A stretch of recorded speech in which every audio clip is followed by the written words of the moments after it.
Well, yeah, if it's an You interview, know? absolutely. Yeah, it's Absolutely. part of my work. Yeah. And the reason why I bring that up, Austin, is because, again, you know, I think what you're doing is an inspiration, should be an inspiration. It's an inspiration to me as an older gentleman, but it should be an inspiration to younger people, because you've really availed yourself to be a global citizen, as opposed to just being in one location, right? And I think that that's excellent, because you can apply the knowledge that you've received. And you know, we've been told in the United States that knowledge is power, but that's one of the biggest lies we've ever been told.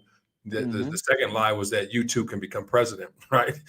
Because it's not that knowledge gives you power; it's the application of knowledge which gives you power. And by the lifestyle that you're living, you're certainly applying the things that you've learned, and you're living a lifestyle which is a dream for most, So.